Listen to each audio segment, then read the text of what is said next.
Hey everybody, how you doing? IntoWeapons back again with you, out at the Shiocton, Wisconsin public shooting range.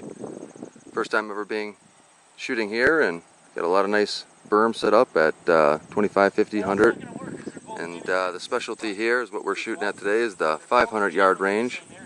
And they actually got some metal targets set up way down there. I'm sure I'm a little bit shaky here, but once I get her on the tripod, maybe we can get a better view of that stuff down there.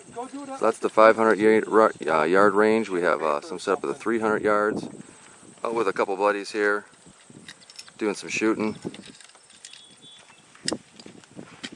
So what we got here, the PSL and the VEPR, stretch its leg a little bit, and AR-10 as well. So we'll go ahead and see what kind of groups we can get out there.